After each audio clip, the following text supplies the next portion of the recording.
Peraturan Ombudsman Republik Indonesia Nomor 43 Tahun 2020 tentang Organisasi dan Tata Kerja pada Keasistenan Ombudsman Republik Indonesia. Latihan 7. 1. Keasistenan utama manajemen pencegahan maladministrasi memiliki fungsi utama dalam A. Penyiapan rumusan kebijakan di bidang deteksi. B. Koordinasi penyusunan rencana strategis. C. Pembinaan administrasi lingkup keasistenan. D. Penyelenggaraan kegiatan koordinasi pencegahan. E. Mengoordinasikan penyusunan laporan pelaksanaan tugas. Jawaban yang paling tepat dari soal di atas adalah D. Pembahasan dari soal di atas, yaitu bahwa fungsi utama keasistenan utama manajemen pencegahan maladministrasi adalah menyelenggarakan kegiatan koordinasi, sinkronisasi, dan integrasi kegiatan pelaksanaan tugas manajemen pencegahan maladministrasi pelayanan publik, Pasal 19 huruf E. 2. Dalam melaksanakan fungsinya, keasistenan utama manajemen pencegahan maladministrasi tidak melakukan A. Inventarisasi data pelayanan publik. B. Identifikasi potensi maladministrasi. C. Publikasi saran perbaikan layanan. D. Penyusunan rekomendasi sanksi. E. Penyebarluasan pengetahuan pencegahan. Jawaban yang paling tepat dari soal di atas adalah D. Pembahasan dari soal di atas, yaitu bahwa penyusunan rekomendasi sanksi tidak termasuk dalam fungsi keasistenan utama manajemen pencegahan maladministrasi. Fungsi-fungsi lainnya tercantum dalam Pasal 19. 3. Tugas utama keasistenan deteksi adalah A. Melakukan penyiapan kebijakan inventarisasi. B. Melaksanakan identifikasi potensi maladministrasi. C. Melakukan penyiapan dan pelaksanaan kegiatan inventarisasi. D. Menyusun laporan hasil deteksi atas permasalahan. E. Melakukan pemutakhiran data pelayanan publik. Jawaban yang paling tepat dari soal di atas adalah C. Pembahasan dari soal di atas, yaitu bahwa tugas utama keasistenan deteksi adalah melakukan penyiapan dan pelaksanaan kegiatan inventarisasi, identifikasi, pemutakhiran dan penyusunan laporan hasil deteksi atas permasalahan pelayanan publik, Pasal 21. 4. Manakah yang bukan merupakan fungsi keasistenan deteksi? A. Melakukan inventarisasi permasalahan. B. Mengumpulkan data terkait pelayanan publik. C. Melakukan telaah hasil kompilasi dan pemetaan. D. Melakukan penelusuran informasi terkini. E. Menyusun rekomendasi perbaikan layanan. Jawaban yang paling tepat dari soal di atas adalah E. Pembahasan dari soal di atas, yaitu bahwa menyusun rekomendasi perbaikan layanan bukan merupakan fungsi keasistenan deteksi. Fungsi-fungsi lainnya tercantum dalam Pasal 22. 5. Tugas keasistenan perlakuan pelaksanaan saran adalah A. Melakukan penyiapan kebijakan monitoring. B. Melaksanakan publikasi saran perbaikan. C. Melakukan penyiapan dan pelaksanaan kegiatan monitoring.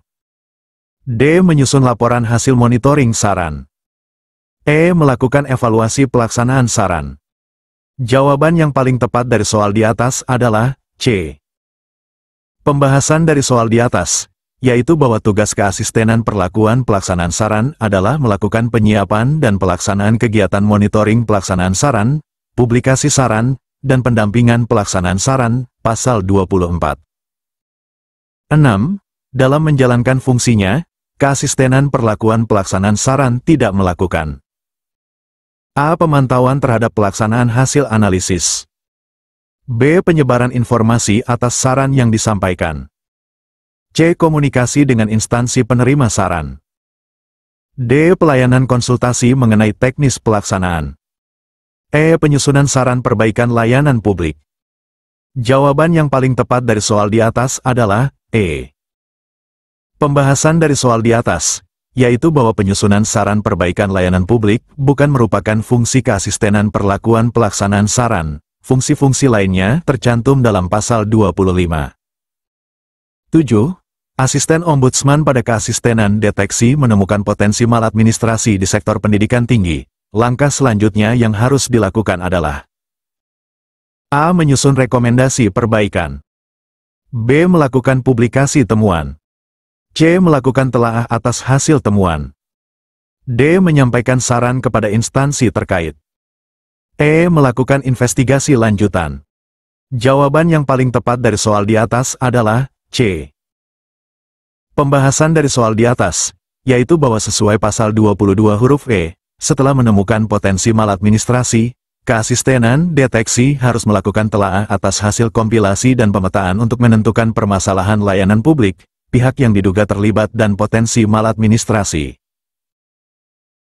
8. Keasistenan perlakuan pelaksanaan saran telah menyampaikan saran perbaikan kepada Kementerian X. Tindakan berikutnya yang harus dilakukan adalah: A. Menyusun laporan pelaksanaan saran. B. Melakukan pemantauan terhadap pelaksanaan saran. C. Melakukan evaluasi efektivitas saran. D. Mempublikasikan saran kepada media. E. Memberikan sanksi jika saran tidak dilaksanakan. Jawaban yang paling tepat dari soal di atas adalah B. Pembahasan dari soal di atas, yaitu bahwa sesuai pasal 25 huruf B, setelah menyampaikan saran, keasistenan perlakuan pelaksanaan saran harus melakukan pemantauan terhadap pelaksanaan hasil analisis dan penyusunan saran oleh instansi penerima. 9. Dalam melaksanakan fungsi pencegahan maladministrasi, keasistenan utama manajemen pencegahan maladministrasi melakukan kegiatan berikut, kecuali: A. Inventarisasi data pelayanan publik. B. Identifikasi pihak terkait permasalahan. C. Publikasi hasil temuan maladministrasi. D. Penyebarluasan pengetahuan pencegahan. E. Penilaian kepatuhan standar pelayanan. Jawaban yang paling tepat dari soal di atas adalah C. Pembahasan dari soal di atas, yaitu bahwa publikasi hasil temuan maladministrasi bukan merupakan fungsi keasistenan utama manajemen pencegahan maladministrasi. Fungsi-fungsi lainnya tercantum dalam pasal 19. 10. Asisten Ombudsman pada keasistenan perlakuan pelaksanaan saran menemukan bahwa saran yang disampaikan kepada pemerintah daerah Y belum dilaksanakan. Tindakan yang tepat adalah: A. Memberikan sanksi administratif. B. Melaporkan ke penegak hukum. C. Melakukan komunikasi dan koordinasi. D. Mempublikasikan ketidakpatuhan tersebut. E. Menghentikan pemantauan pelaksanaan saran. Jawaban yang paling tepat dari soal di atas adalah C. Pembahasan dari soal di atas, yaitu bahwa sesuai pasal 25 huruf D, jika saran belum dilaksanakan, keasistenan perlakuan pelaksanaan saran harus melakukan komunikasi dan koordinasi dengan instansi penerima saran dalam rangka pendampingan pelaksanaan saran. 11. Keasistenan deteksi telah mengidentifikasi potensi maladministrasi di sektor kesehatan. Langkah berikutnya yang harus dilakukan adalah: A. Menyusun rekomendasi sanksi. B. Melakukan investigasi mendalam. C. Mempublikasikan temuan tersebut. D. Melakukan penelusuran informasi terkini. E. Menyampaikan saran perbaikan. Jawaban yang paling tepat dari soal di atas adalah D.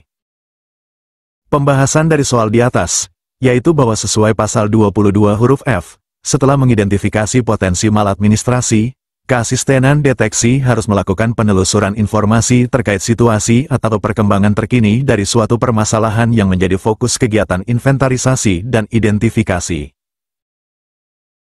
12. Dalam menjalankan fungsi penyebarluasan pengetahuan pencegahan maladministrasi, tindakan yang tidak dilakukan oleh keasistenan utama manajemen pencegahan maladministrasi adalah: A. Menyelenggarakan seminar. B. Menerbitkan buku panduan. C. Melakukan pelatihan internal. D. Membuat sistem informasi pencegahan. E. Menjatuhkan sanksi kepada pelanggar. Jawaban yang paling tepat dari soal di atas adalah E. Pembahasan dari soal di atas, yaitu bahwa menjatuhkan sanksi kepada pelanggar bukan merupakan fungsi keasistenan utama manajemen pencegahan maladministrasi dalam penyebarluasan pengetahuan pencegahan. Kegiatan-kegiatan lainnya merupakan bentuk penyebarluasan pengetahuan yang dapat dilakukan sesuai pasal 19 huruf I. Audio Jungle.